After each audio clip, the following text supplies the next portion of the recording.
إن الحمد لله نحمده ونستعينه ونستغفره ونعوذ بالله من شرور أنفسنا ومن سيئات أعمالنا من يهده الله فلا مضل له ومن يضلل فلا هادي له أشهد أن لا إله إلا الله وحده لا شريك له وأشهد أن محمدا عبده ورسوله اللهم صل وسلم على رسول الله وعلى آله وصحبه ومن والاه رب اشرح لي صدري ويسر لي أمري واحلل عقدة من لساني يفقهوا قولي أما بعد وقال الله تعالى أعوذ بالله من الشيطان الرجيم يا أيها الذين آمنوا اتقوا الله حق تقاته ولا تموتن إلا وأنتم مسلمون. Sadaqallahu adzim. Para bapak dan ibu jamaah subuh masjid Al-Huda, Masjid Al-Huda yang saya hormati, yang berbahagia, dan mudah-mudahan kita semuanya senantiasa mendapatkan barokah, rahmat, hidayah serta maghfirah dari Allah Subhanahu wa taala. Amin ya rabbal alamin. Bersyukur kepada Allah pagi hari ini kita masih diberi nikmat yang luar biasa yang tentunya harus kita syukuri dengan baik dan benar. Nikmat sehat, sempat, iman dan Islam. Mudah-mudahan dengan syukur yang benar, menggunakan kesehatan, kesempatan semata-mata untuk beribadah kepada Allah, mendekatkan diri kepada Allah, menjalankan perintahnya, menjauhi larangannya, dan menjaga iman Islam kita dengan benar-benar terus mempelajari, menjaga keimanan, keislaman kita, dan mudah-mudahan juga istiqomah sampai dengan akhir hayat, sehingga kapanpun kita kembali kepada Allah Subhanahu wa taala, mudah-mudahan dalam keadaan yang terbaik, husnul khotimah. Amin ya rabbal alamin. Oleh karena itu, di antara penjaga keistiqomahan adalah kita berada di majelis ilmu. Mudah-mudahan dengan di majelis ilmu ini langkah kita menuju surga dimudahkan oleh Allah Subhanahu wa taala. Amin ya rabbal alamin. Baik Bapak Ibu yang berbahagia rahimakumullah, saya diminta untuk memang menyampaikan tentang ketarjihan di awal menghubungi saya, ya. Betul ya? Dan kemudian tadi malam saya mau mulai dari mana nih? Ya, dari mana? Apa bab iman? Saya tidak mengatakan begitu, ya. Cuma saya bertanya mulai dari mana yang saya bahas. Nah, bab ibadah, ya. Bab sholat mulai dari toharah. Toharah yang dipahami oleh Majelis Tarjih Muhammadiyah. Nah, ini memang perlu untuk dibahas. Bukan berarti panjenengan belum bisa melakukan toharah, bukan, ya. Tapi kita mengevaluasi kembali apakah toharah kita selama ini itu sudah betul-betul berdasarkan ilmu atau melu-melu, gitu, ya. Jadi hanya mengikuti apa yang diajarkan oleh guru-guru kita dulu atau orang tua kita dulu.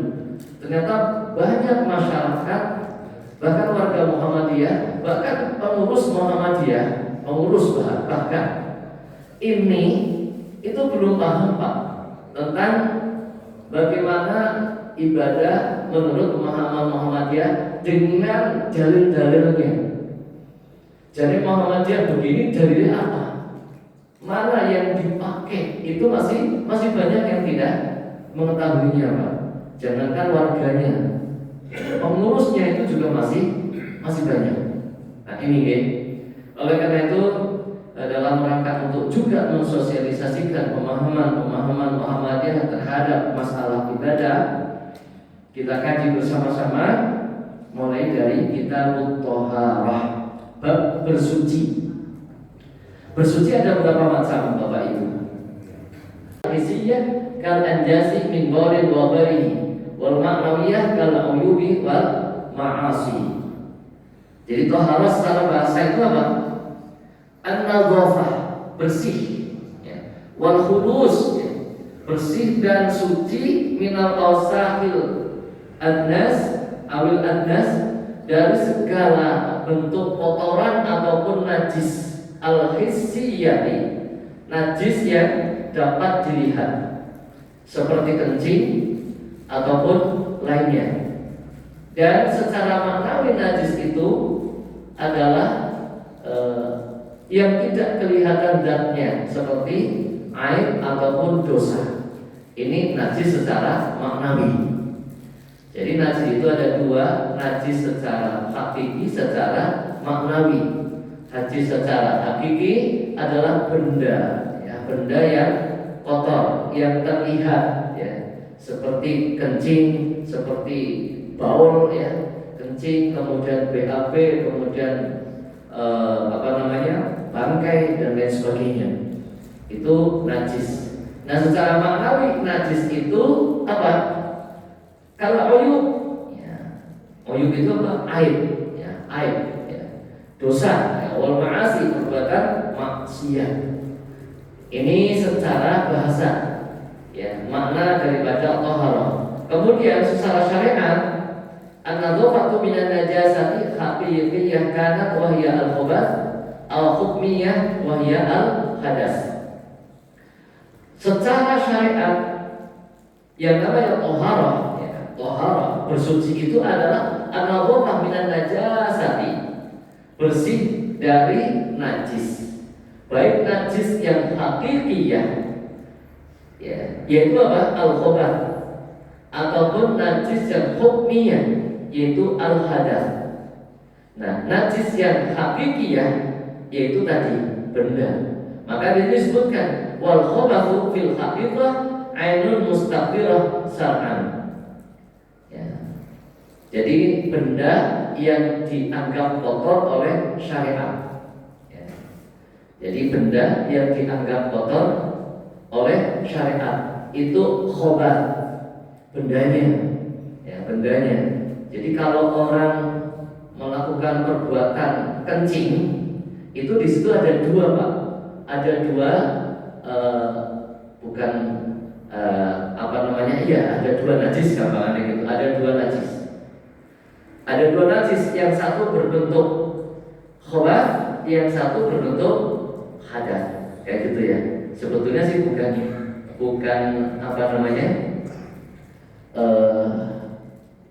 dua najis ya, tapi dua yang membatalkan toharah gitu ya.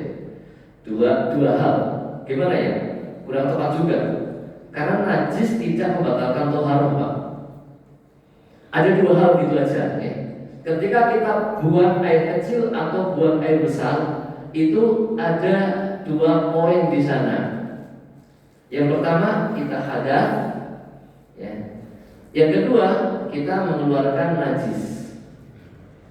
Pertama kita hadas, kedua kita mengeluarkan najis.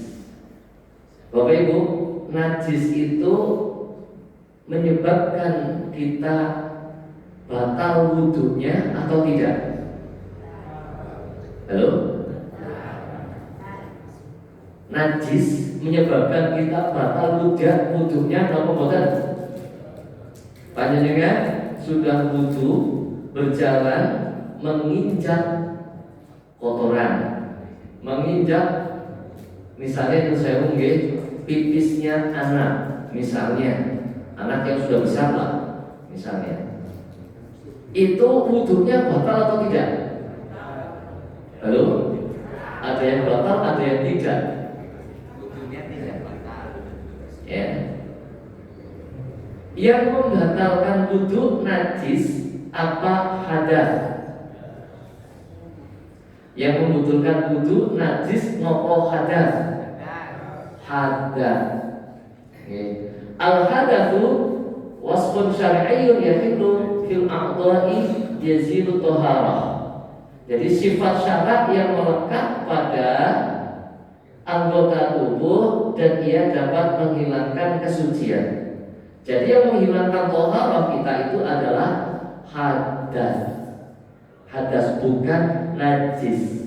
Kalau najis barangnya, Hadas sifat seseorang karena telah melakukan sesuatu, itu hadas. Oke. Ini wudhunya. Sehingga najis tidak menghilangkan kesucian. Maaf ya Allah. Hadas tidak membatalkan wudhu. Hadas tidak membatalkan wudhu, tapi membatalkan sholat. Najis yang hakikiyah itu ada khobat, ada yang hukmiyah adalah hadas. Ya. Nah ini. Jadi kalau secara ini kok nggak bisa keluar ya? Mosnya maksudnya, mosnya ke situ tadi keluar kok sekarang tidak ya?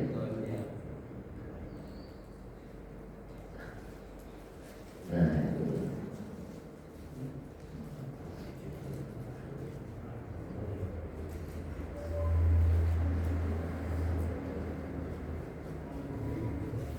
Sudah nggak apa-apa lah.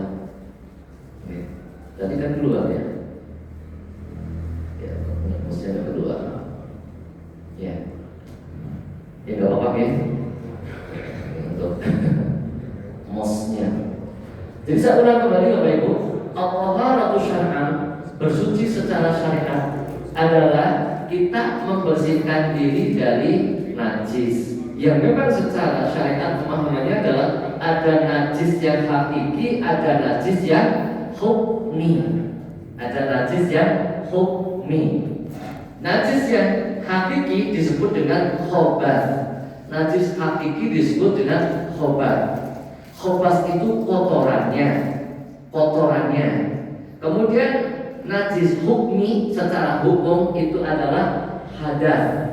Hadas itu sifat syariat yang menjadikan seseorang tidak dalam keadaan suci. Saya contohkan, panjenengan BAB, ya, panjenengan buang air besar. Bendanya tidak sederhana kan ya. Bendanya, kalau saya katakan secara ini ekeknya gitu ya.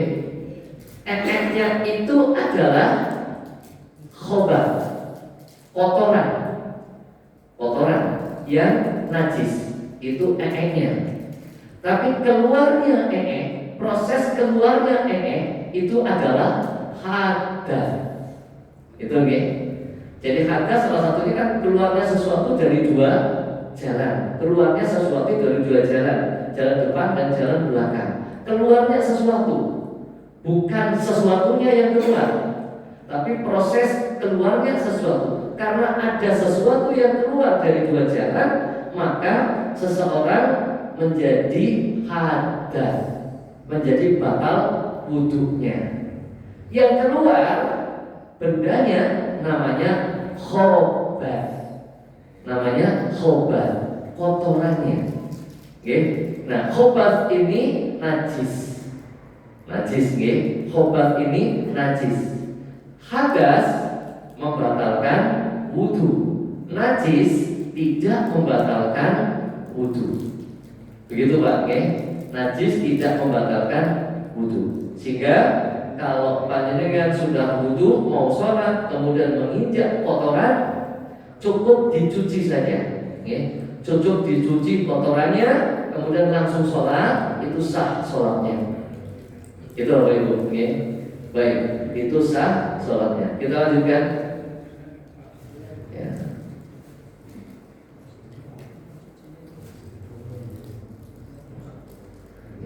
Kita masuk kepada babnya, itu pendahuluan ya, pemahaman. Muqaddimah, Bapak Ibu, yang menjadi dasar toharoh.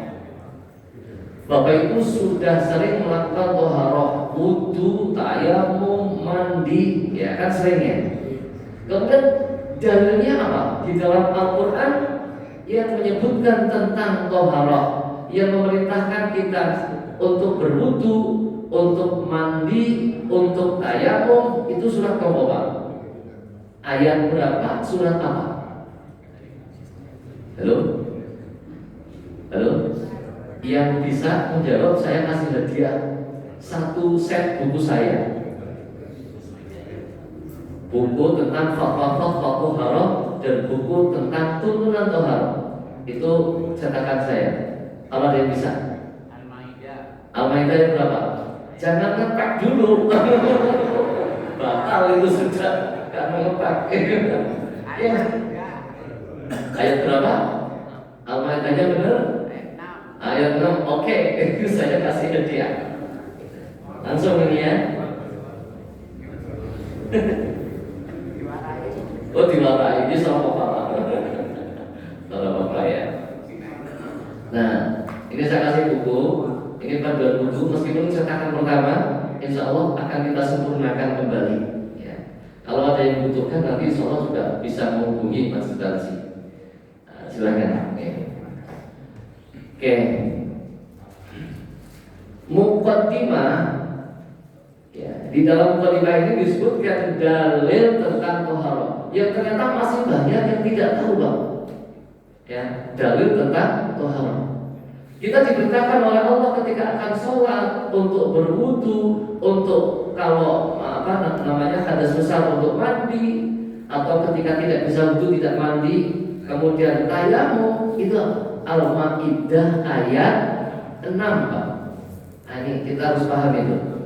Oh, dalil toharoh itu Al-Maidah ayat 6. Tentu ini adalah toharoh minal hadas apa khobas, Bapak Ibu. Minal hadas apa minal khobar? Atau apa? Wudu, mandi, tayamum. Itu toharoh minal hadas nopo toharoh minal khobar? Toharoh minal hadas. Karena kalau toharoh minal khobar, bersuci dari kotoran, itu bukan wudu, tapi dibersihkan kotorannya. Itu oke. Kalau bahasa sininya cewok kayak gitu. Itu bahasa sininya gitu ya. Nah, itu bersuci dari khobar. Nah, kalau bersuci dari hadas itu ada 3. Dalilnya Al-Maidah ayat 6. A'udzubillahi minasyaitonirrajim. Ya ayyuhalladzina amanu idza qumtum ilas sholati. Wahai orang-orang yang beriman, jika kamu sekalian berdiri hendak sholat, faghsilu wujuhakum. Yang pertama, basuhlah wajahmu. Ya. Faghsilu wujuhakum, basuhlah wajahmu. Wa ayyakum ilal marafiq, dan basuhlah tanganmu sampai siku. Kemudian wamsahu bi ru'usikum, usaplah kepalamu. Wamsahu, usaplah, bukan basuhlah. Usaplah kepalamu. Ya. Kemudian wa arjulakum ilal ka'bayn, dan basuhlah kakimu sampai mata kaki. Ini dalil tentang apa? Wudu. Di dalam Al-Quran hanya disebutkan 4 poin, Bapak Ibu. 4 poin. Tidak ada berkumur-kumur, tidak ada menghirup ke dalam hidung ataupun mengusap telinga, tidak ada. Maka inilah yang disepakati oleh para ulama. Rukun wudu dalam hal perbuatan, ini disepakati oleh para ulama 4. Ini yang disepakati. Jadi ulama sepakat rukun wudu ada 4 yang disepakati. Yang tidak disepakati 4 juga. Sehingga para ulama kalau dari sisi jumlah rukun wudu itu berbeda-beda. Ada yang mengatakan memang cuma 4, ada yang mengatakan 6, ada yang mengatakan lebih. Kita lihat pendapat para ulama. Rukun wudu yang disepakati oleh para ulama: membasuh muka sekali, kemudian membasuh kedua tangan sampai siku sekali. Ini sepakat semuanya. Kemudian mengusap kepala, kemudian membasuh kedua kaki hingga mata kaki. Ini juga 1 kali, sunat 1 kali. Ini yang disepakati para ulama. Sehingga kalau ada orang wudu tidak membasuh muka, tidak sah. Semua ulama mengatakan tidak sah. Kalau orang wudu tidak membasuh kedua tangan, membasuh pun tidak sampai siku, maka semua ulama mengatakan wudunya tidak sah. Semua sepakat ini. Kemudian kalau ada orang wudu kok tidak mengusap kepala, ini juga semuanya mengatakan tidak sah. Cuma berbedanya nanti ada yang boleh mengusap sedikit, ada yang semuanya. Nah kemudian kalau orang wudu kok tidak membasuh kaki, meskipun membasuh tidak sampai mata kaki membasuhnya, maka apa? Tidak sah wudunya. Ini disepakati oleh para ulama. Itu apa itu? Nah kemudian yang tidak disepakati apa? Yang pertama adalah niat. Niat itu para ulama tidak sepakat, Pak. Imam Hanafi mengatakan niat ketika wudu itu hukumnya sunnah. Sehingga kalau wudu tidak niat, itu menurut Imam Hanafi adalah sah wudunya. Menurut jumhur ulama selain Imam Hanafi adalah rukun. Jadi menurut Imam Syafi'i, Imam Hambali, Imam Malik, kalau wudu kok tidak niat, ya wudunya tidak sah. Tapi menurut Hanafi, wudunya sah meskipun tidak niat. Maka niat ini diperselisihkan. Kemudian yang kedua apa? Tertib. Tertib ini juga diperselisihkan oleh para ulama. Maka panjenengan jangan kaget kalau ada orang wudu kok tiba-tiba mencuci tangan dulu misalnya. Panjenengan mesti kaget ya, kan wudu model ngendi? Wudu kok mencuci tangan terus kaki, kemudian wajah, terakhir mengusap kepala, atau dibalik lagi. Pertama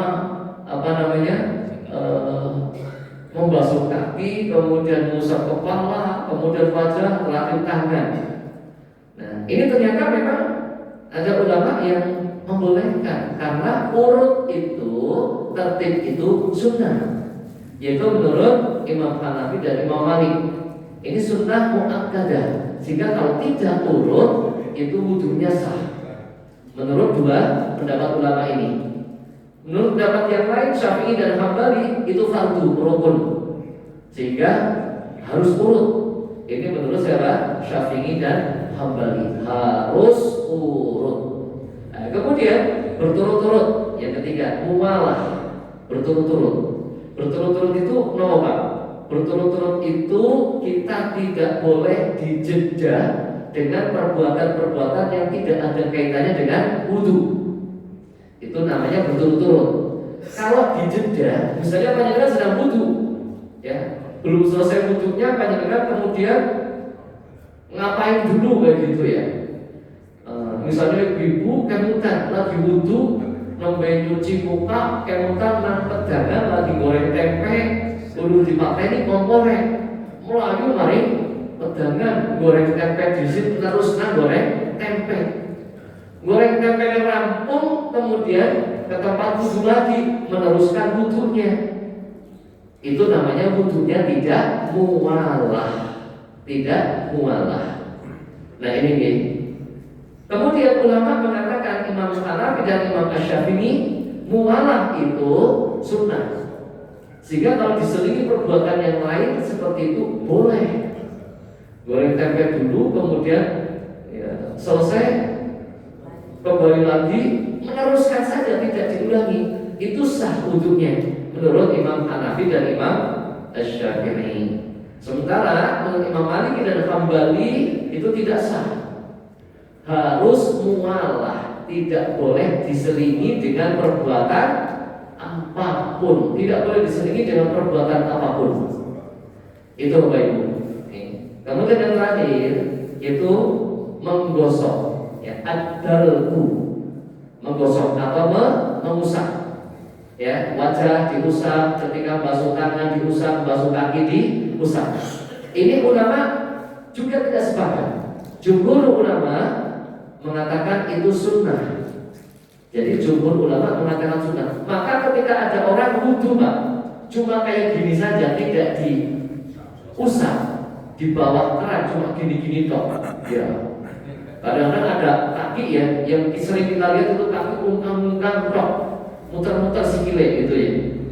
Nah, kalau wajah saya belum pernah melihat, hanya kayak gini tok gitu. Belum pernah tahu wajah. Ya. Belum pernah lihat, tapi kalau tangan dan kaki sering melihat. Sah apa tidak wudhunya? Kalau menurut jumhur ulama sah. Okay. Imam Syafi'i, Imam Hambali, Imam Hanafi sah. Tapi menurut Imam Malik, nah ini wajib menggosok. Itu wajib. Ya. Wajib menggosok atau mengusap. Jadi tidak boleh hanya kayak gini saja. Tapi itu pendapat para ulama Bapak Ibu. Untuk pemahaman, menambah pemahaman. Itu kita ambil dalam kitab yang sama, Al-Fiqhul Islami wa Adillatuh. Baik, kita baca ini dulu surat Al-Maidah ayat 6. Jadi sampai dengan wudhunya terlebih dahulu, yaitu ya ayyuhalladzina amanu idza qumtum ila sholati faghsilu wujuhakum wa aydiyakum ilal marafiqi wamsahu bi wujuhikum wa arjulakum ilal ka'baini. Itu tentang wudu. Yang berikutnya wa in kuntum junuban fatahharu, jika kamu junub maka bersucilah. Jika kamu junub maka bersucilah. Ayat faghsilu, mandilah. Itu ya.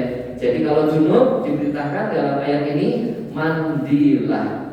Kemudian ayat berikutnya membicarakan tentang tayamum. Wa in kuntum marḍā aw 'alā safarin aw jaa'a ahadun minkum minal gha'id aw lamastum nisa falam tajidu ma'an fatayammamu sha'idan thayyiban. Jika kamu sakit dalam bepergian atau tidak mendapatkan air, maka atau menyentuh perempuan berhubungan suami istri, maka apa? Tayamumlah, ya, dengan debu yang suci. Nah itu, jadi 3 ini Pak terdapat di dalam surat Al-Maidah ayat 6. Jadi perintah Allah tentang thaharah minal hadas, wudu, mandi, tayamum, dalilnya adalah Al-Maidah ayat 6. Apa nggih? Kemudian apal, orang ketang sing apal nama suratnya dengan ayat berapanya. Al-Maidah ayat 6. Ini menjadi kunci ngaji dengan Pak. Kalau itu apal, kemudian terus, oh iya, dalil toharoh, wudu, tayamum, mandi, Al-Maidah ayat 6. Mau ini kepriwe? Mau ini buka cewek, buka nih. Kalau ada orang tanya gitu, buka aja sendiri Qurannya. Ayo gitu, ya, orang harus hafal orang, gitu ya. Buka sendiri ayatnya. Segitu lah. Si penting bisa jawab Al-Maidah ayat 6. Wah, itu udah bagus itu. Jangan lupa Pak. Itu yang kita amalkan setiap hari masalah di perintah gitu ya. Baik, kita lanjutkan Bapak Ibu. Sekarang masuk kepada kaifiyatul wudu. Oh ya, mohon maaf, sampai jam berapa Pak? Coba. Jam? Suruh sekarang jam berapa? 5.52. Oke. Ya, meskipun tidak selesai nih, tidak apa-apa. Tata cara wudu, akan tapi saya ingin menyampaikan terlebih dahulu tentang pentingnya berwudu. Nah, ini nih, tentang pentingnya berwudu. Ini terlebih dahulu sebelum nanti masuk kepada kaifiyah. Jerek tak mirip kan alun-alun orang apa itu. Alun-alun orang apa. Jadi kenapa kita harus berwudu? Itu Pak. Kenapa kita harus berwudu? Ternyata memang karena kita akan melakukan satu perbuatan yang tidak sah kalau tidak berwudu ketika kita hadas. Dan perbuatan itu adalah amalan yang paling utama.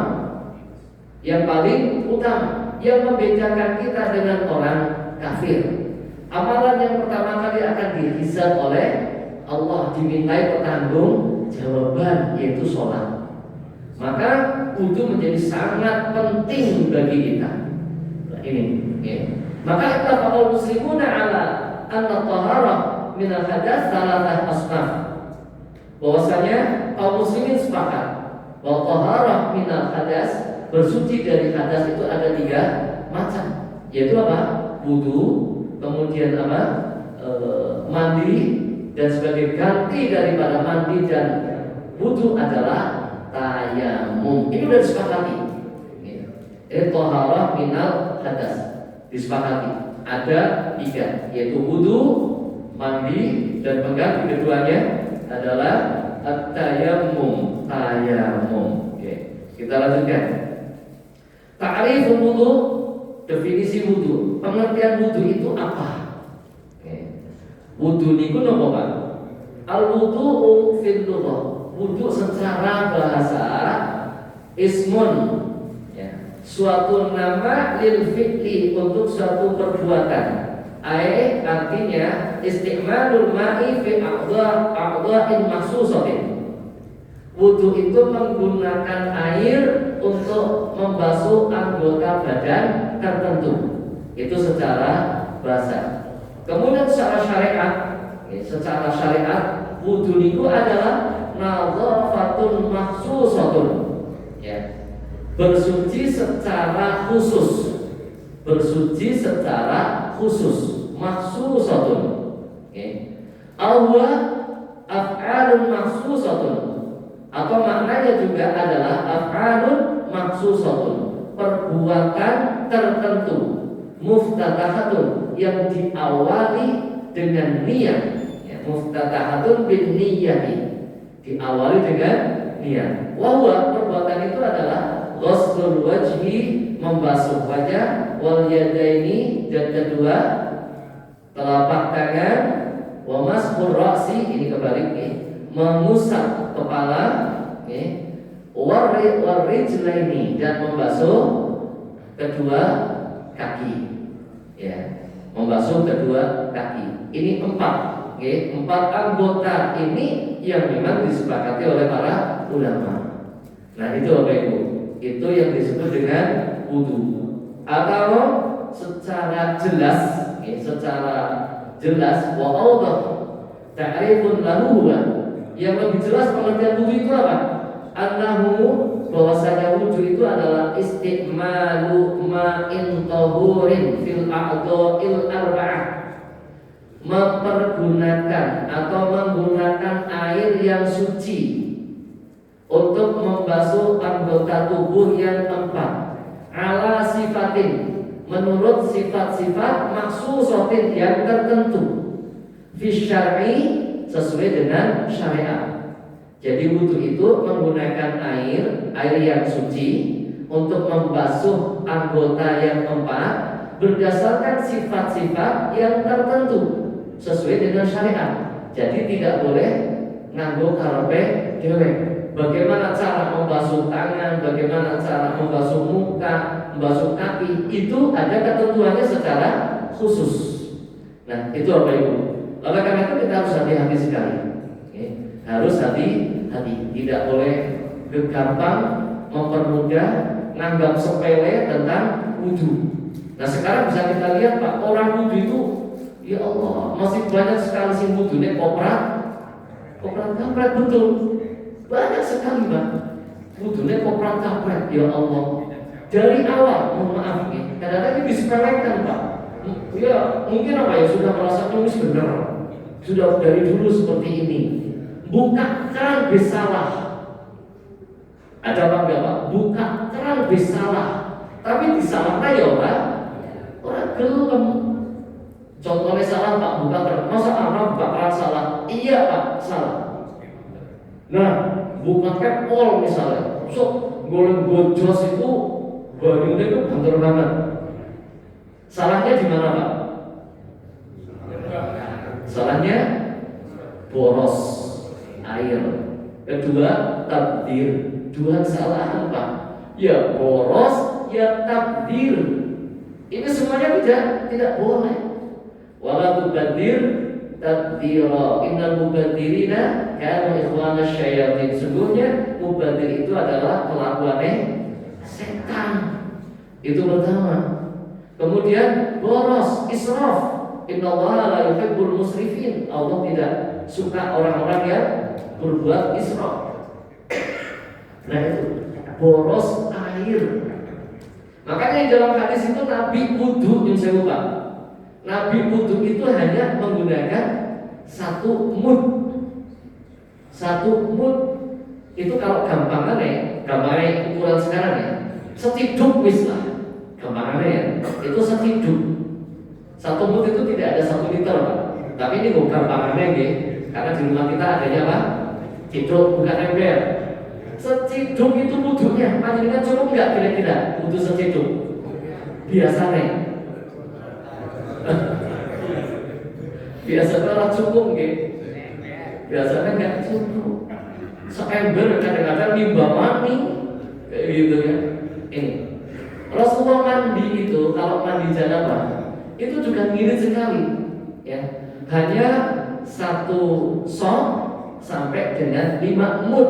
Satu sok itu 4 mud. Ya, kalau satu sok 4 mud itu ya 4 ciduk lah. Mandi janabah hanya 4 ciduk sampai dengan 5 ciduk lah. Kalau lebih 5 ciduk dalam hadis begitu. 1 sok sampai 5 mud. Nah, berarti 1 sok lebih 1 mud. Itu ngirit sekali, Pak. Nah, sekarang orang ya Allah boleh buka kus baterai repot, kadang-kadang kerannya ya rusak, banyune boros, ya. Yang dipakai dengan yang dibuang lebih banyak yang dibuang. Itu jelas, Pak. Yang dipakai dengan yang dibuang lebih banyak yang dibuang. Ini satu kesalahan. Tapi kadang-kadang diomongi ya kayak ujar-ujarnya orang apa kayak gitu loh. Orang Indonesia banyak air kok film-film banyu aja khawatir. Akeh banyu kayak apa? Yang namanya israf, boros gak boleh, Pak. Akeh banyu kayak apa? Yang namanya takdir, memubazirkan sesuatu, itu juga tidak boleh. Aja mentang-mentang banyak nasi kemudian nasi dibuang, tidak boleh. Pakai disegar orang apa, kemudian dibuang-buang, makan tidak habis, dinya separuh dibuang, ya nggak boleh. Meskipun banyak nasi, boleh. Itu Pak, oke. Ini luar biasa sesungguhnya. Baik, kita lanjutkan. Oke. Pentingnya wudu kita lihat yang pertama di dalam hadis riwayat Imam Bukhari dan Imam Muslim, ya, dan juga diriwayatkan oleh Imam Abu Dawud, ya. Ini An Abi Hurairah radhiyallahu anhu an Nabi sallallahu alaihi wasallam dari Abu Hurairah dari Nabi sallallahu alaihi wasallam beliau bersabda, la yaqbalullahu sholata ahadikum idza ahdatsa hatta yatawadda. Allah tidak menerima sholat salah seorang dari kamu sekalian apabila berhadas sampai dia berwudu. Ini udah jelas, sahih, hadisnya kuat. Jadi Allah tidak menerima sholat kita kalau kita hadas, sampai kita berwudu. Makanya ini sangat urgent, sangat penting. Dalam hadis yang lain juga disebutkan demikian. Hadis riwayat Imam Abu Dawud, At-Tirmidzi dan juga Ibnu Majah. La sholata liman la wudu alahu. Tidak ada sholat atau sholatnya tidak dianggap sholat bagi orang yang tidak wudu. Bagi orang yang tidak wudu, maka sholatnya tidak dianggap. Meskipun dia sudah takbiratul ihram sampai dengan salam, maka dia dianggap belum melaksanakan kewajiban. Oke. Kemudian dalam hadis yang lain juga sama. La sholata bi ghairi tahurin. Tidak dianggap sholat orang yang tidak dalam keadaan suci. Ini dalilnya banyak. Sehingga ini penting sekali. Oke. Kemudian Bapak Ibu, bukan hanya sekedar menjadikan sholat kita sah, tapi ada keutamaan yang sungguh sangat luar biasa, sehingga kita di dalam melaksanakan ibadah wudu, ya, seyogianya dilakukan dengan khusyuk, Pak, dengan sungguh-sungguh fokus wudu. Kadang-kadang ada orang wudu tapi karo kandahan, karo kandahan, karo cerita, ya, wudu karo cerita, jangan Pak. Maka lakukan wudu dengan sekhusyuk mungkin, sebaik mungkin, dihayati mungkin dari awal sampai selesai. Karena keutamanya apa, Pak? Kalau kita lihat di sini, ini hadisnya panjang.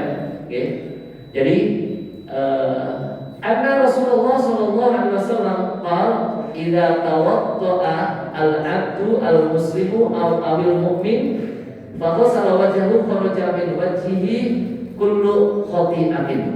Sampai dengan selesainya hadis saya bacakan terjemahnya saja, Apabila seseorang muslim atau mukmin berwudu, apabila kita berwudu, maka apa Pak? Keutamaannya akan keluar dosa-dosa kita.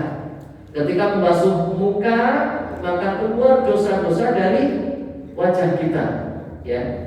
Keluar dosa-dosa dari wajah kita. Nah, dosa wajah apa? Wah, luar biasa, mata kita, mulut kita, dosanya kira-kira banyak apa tidak Pak? Banyak. Wong lanang sing akeh dosa mata apa dosa mulut Pak? Dosa mata ya. Kalau ibu-ibu akeh dosa mata atau dosa mulut? Ya. Biasanya kalau orang dosa mata, senang melihat aurat wanita yang bukan mahramnya, dan ternyata memang nang didiana, nang rumah yang anak nonton TV lihat aurat wanita, nonton gili lihat aurat wanita, dosane akeh mengenang mata. Nah, mau tuh dosa mulut jere, karena mau tuh cerewet. Besi mau tuh sing bener, mau mana juga mau mana sih ora bener gitu kan. Nah itu, makanya kalau wudu dengan baik dan benar dihayati Pak. Ketika pengen dengan berkumur-kumur ibu-ibu, ya Allah mudah-mudahan dosa mulut saya itu luntur semuanya. Ketika kita basuh wajah ini, mata kita, mudah-mudahan juga luntur semuanya. Ini hadisnya hadis sahih, ya, riwayat Imam Muslim. Jadi meskipun kita tidak memohon kepada Allah untuk dihapuskan dosa, tapi ketika panjenengan wudu dengan baik dan benar, dihayati betul, disempurnakan wudunya, itu akan menggugurkan dosa-dosa kita. Ya, wajah yang ada di wajah apa, kemudian telinga sering mendengarkan yang nggak baik, itu digugurkan oleh Allah. Kemudian mengusap kepala, pikiran kita, otak kita yang kadang-kadang ngeras otak kita, itu juga digugurkan dosanya oleh Allah. Tangan kita yang kadang-kadang juga memfitnah orang, nge-share yang fitnah dan sebagainya, itu juga digugurkan. Kaki kita yang kita gunakan untuk berjalan entah kemana, itu juga digugurkan dosanya. Maka ini penting sekali Bapak Ibu. Sehingga wudhu kita kalau kemukan begitu dan kita berharap mendapatkan keutamaan seperti itu, tentu wudhu kita akan khusyuk, kemenangan dihayati, bukan hanya sekedar menghilangkan hadas saja. Itu Pak. Memang minimalnya ya menghilangkan hadas, tapi rugi kalau kita hanya sekedar menghilangkan hadas. Itu nggih Bapak Ibu. Nah, kemudian ini barang siapa berwudu seperti wuduku ini, nah syaratnya wudunya memang ya apa? Seperti wudunya Rasulullah. Ya. Kemudian sholat 2 rakaat, tidak berbicara antara keduanya, maka dosanya yang telah lalu diampuni semuanya. Itu Pak. Kalau wudunya kita mengikuti sunnah Rasul, kemudian sholat 2 rakaat, sholat sunnah setelah wudu, apa? Diampuni dosa-dosa kita yang telah lalu. Pertanyaannya, Bapak Ibu sering melakukan sholat sunnah setelah wudu? Jarang yang melakukan. Jarang yang melakukan. Sholat sunnah setelah wudu, khusus sholat sunnah setelah wudu. Ternyata apa? Menjadikan kita diampuni dosa-dosa yang telah lalu, ya Allah. Ini luar biasa banget. Kemudian dari yang lain sama, sesungguhnya umatku akan dihadirkan pada hari kiamat dengan wajah yang berseri-seri karena sisa air wudu. Ketika dibangkitkan pada hari kiamat, apa? Wajahnya, tangannya itu apa? Bersinar. Ketika wudunya disempurnakan tapi ya. Jadi dia menyempurnakan wudunya sesuai dengan wudu Nabi. Ketika dibangkitkan di hari kiamat, wajahnya bersinar, tangannya bersinar, kakinya bercahaya. Ya Allah, luar biasa. Itu apa itu? Nah, yang terakhir adalah apa ini? Barang siapa yang berwudu lalu memperbagus wudunya, kemudian pergi ke masjid sementara dia mendapati jamaah telah selesai mengerjakan sholat, maka Allah Azza wa Jalla memberi pahala seperti pahala orang yang telah mengerjakan jamaah dan menghadirinya tidak dikurangi sedikit pun. Ini Bapak Ibu. Kalau kan dengan wudunya, jadi sunnah wudu di mana Pak? Di rumah apa di masjid? Di rumah. Di rumah wudu dengan baik, dengan sempurna. Panjenengan tindak masjid. Ternyata masjidnya Assalamualaikum warahmatullahi wabarakatuh. Assalamualaikum warahmatullahi wabarakatuh. Wis rampung babar pisan orang menangis sholat bersama imam. Panjenengan mendapatkan pahala sholat berjamaah tidak dikurangi sedikit pun. Itu Pak. Itu kemurahan Allah. Jangan bilang panjenengan, oh itu gak adil. Masa wong telat pahalanya pada kalau sing orang telat. Itu kemudahan Allah. Yang jelas apa Pak? Telat karena udzur, bukan sengaja mentelatkan diri. Memang sing kok dijebak. Oh, tidak termasuk. Sing kudune orang kena, boleh mangkat mongko-mongkoan itu tidak termasuk. Ini yang betul-betul karena udzur, ya karena ada udzur syar'i, kemudian wudu dengan sempurna, berangkat ke masjid kok wis telat, dapat pahala sholat berjamaah. Ya Allah, itu kemudahan Allah. Tapi ini kalau mau kodislah, nanti komat lah. Nah, itu ya beda itu. Itu apa itu? Nah, itulah keutamaan atau pentingnya berwudu, gitu ya. Baik, saya kira itu dulu.